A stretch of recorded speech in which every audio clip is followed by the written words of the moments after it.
Bonjour à tous. Voici un petit aperçu de mon jardin 2019. Nous sommes le 4 juillet 2019. Je vais commencer par vous montrer ce que j'ai de fait. C'est sûr que c'est pas optimal encore, il y a beaucoup de travail. J'ai d'autres idées pour mieux perfectionner dans le fond le système de filet pour protéger parce qu'ici où on demeure, beaucoup d'oiseaux, donc il faut protéger nos murs et nos fraises. Mais un petit aperçu, dans le fond, des plants de fraises qui sont au pied des plants de murs, des murs, dans le fond, qui sont peut-être pas à maturité encore, qui sont pas en pleine extension, qui sont. C'est sûr que ce serait préférable s'ils seraient à 4-5 pieds pour optimiser, dans le fond, la production de fruits.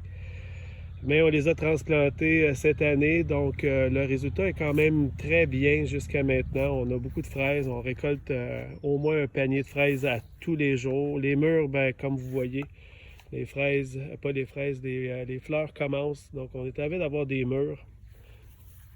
Il n'y a peut-être pas des fleurs sur tous les plants de murs, mais celui-là, définitivement, en a beaucoup. Donc, celui-là, dans le fond, il va avoir une belle production cette année. Les fraises aussi, beaucoup de fleurs encore. Comme vous voyez aussi, il y a beaucoup de paillage. Il y a un petit peu d'herbe, mais c'est sûr que à un moment donné, il ne faut pas virer fou non plus. C'est sûr que pailler pour garder le sol humide le plus possible, pour pas que les fruits manquent d'eau. Surtout dans la grosse période comme ça, comme vous voyez, il y a beaucoup de fleurs sur les plants de murs. Le système n'est pas à point, comme je vous expliquais. C'est sûr que c'est un premier débauche de cette année. Beaucoup de travail. Comme vous voyez, l'autre côté, il n'y a pas de filet encore. C'est sûr que c'est une autre étape. Mais je ne voulais pas aller trop loin avant d'installer les filets. Parce qu'il faut vraiment optimiser ce côté-là. Je vais le monter dans le fond à 2 pieds, là, comme vous pouvez voir sur le 4x4. Ça va être à cette hauteur-là pour maximiser dans le fond l'hauteur des plants de mur. On va commencer de l'autre côté. Ici, la production d'oignons, oignons rouges, des mini-oignons, échalotes, poireaux. J'ai 2 gousses d'ail que je vais vous montrer tantôt. Ici, un peu de lavande. C'est sûr que là, il est vide un peu, là, mais on va remplir ça de lavande. Il y a plein de petits plants de lavande qui ont poussé là. Encore là, j'ai tendu toutes mes tontes de gazon. Je viens les mettre ici pour justement nourrir mon sol à chaque année. Comme ça, cette année, je ne mets rien, aucun légume, mais l'année prochaine, ben, le jardin, dans le fond, ce carré-là va pouvoir avoir quelque chose. Les montures, je les ai faites cette année. J'ai fait des trous dans le fond au 6 pouces, j'ai passé des cordes. C'est quand même assez long. Il y a probablement d'autres trucs, mais j'ai trouvé celui-là qui est attaché directement en bas, très solide, solidifié en haut. Première rangée, c'est mes courges spaghetti, mes courges butternut. Super belle production. Ici, c'est mes cocombres. Même système dans le fond pour les faire grimper, c'est toutes des cocombres. Juste à côté, c'est les cornichons. Le plant, lui, est déjà quand même très haut. On a déjà une coupe de cornichons de ramasser. On va pouvoir faire des cornichons. Ma conjointe a fait des cornichons marinés. Extrêmement bons. Super. Ici, on a des tomates. Cette année, on a planté des tomates seulement italiennes. Des San Marzano. Tout ici, toute la rangée au complet. Non, désolé. Ici, c'est toute la tomate l'aroma.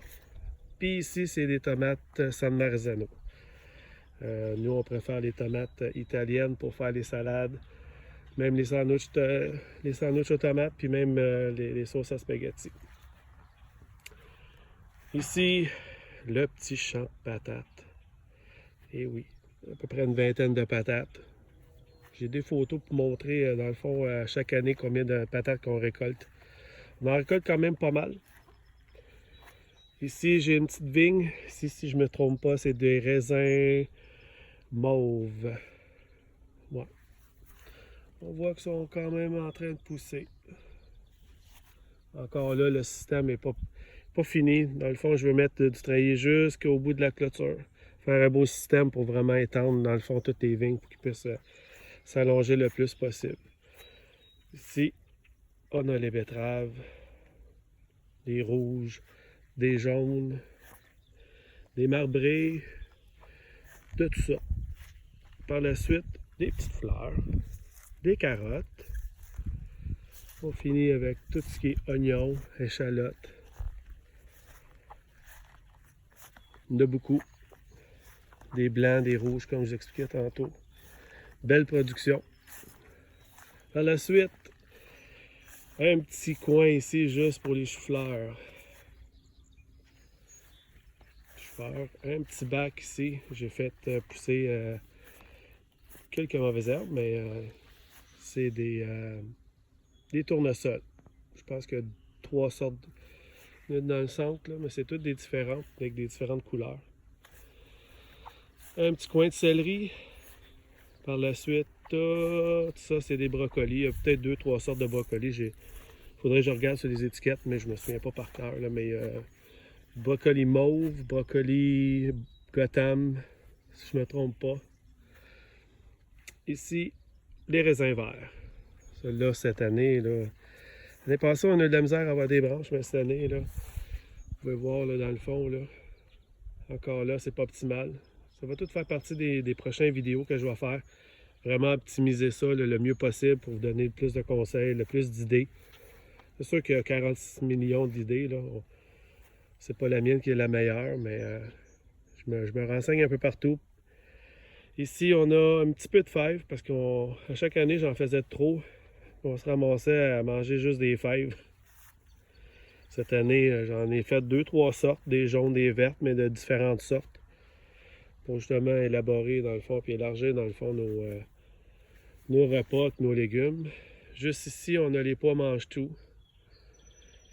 Par la suite, on les voit peut-être pas très bien, mais c'est 2 petits plants de cantaloupe qui vont pousser. J'en ai un autre de l'autre côté qui va pousser ici. Oh. Je vais m'enlever. Ici, mon blé d'Inde. Encore là, quelques sortes de blé d'Inde. Je sais qu'il y a des façons de le faire pour le blé d'Inde. Je ne sais pas si j'ai trop d'espace entre. Étant donné qu'ici, il y a un bon vent constamment, c'est sûr que probablement les serrer, peut-être les buter aussi pour pouvoir les aider. Ici, un autre petit coin où j'ai mis des restants de tonte, de la paille pour nourrir le sol. Et ici, l'année passée, il y avait tout ce qui était brocoli et tout. Là. Mon premier test cette année, une patate douce.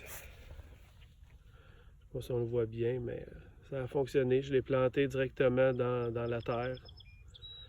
Puis ça a poussé. J'ai fait d'autres tests en quartier, mais les quartiers n'ont pas fonctionné. Ici, c'est tous les piments enfouis en dessous de l'herbe. Il faudrait que je désherbe un petit peu.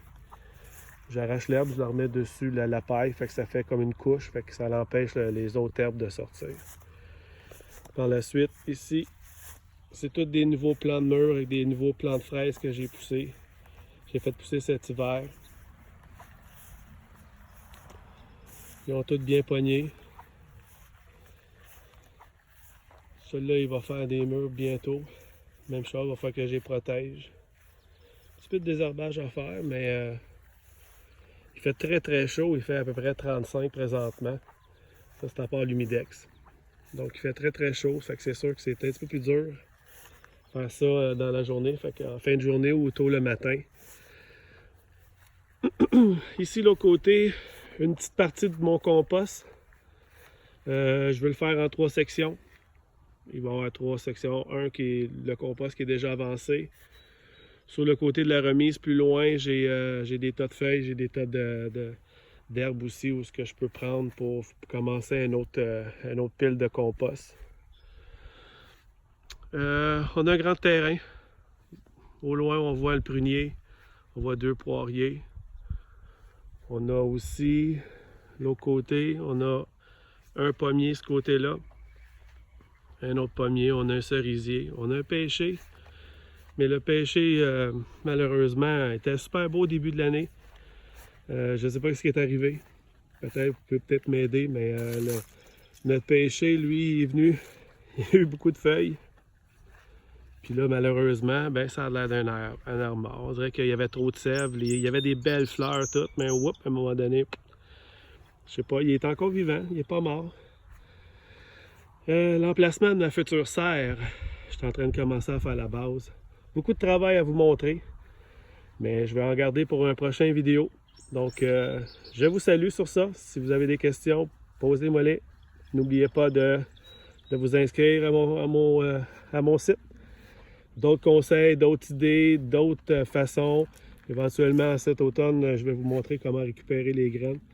Parce que tout ce que vous voyez là, c'est toutes les graines de chaque année que je récolte et que je ressème l'année d'après. Sur le prochain, ben, je vous donne rendez-vous sur mon prochain vidéo. Merci, bonne fin de journée.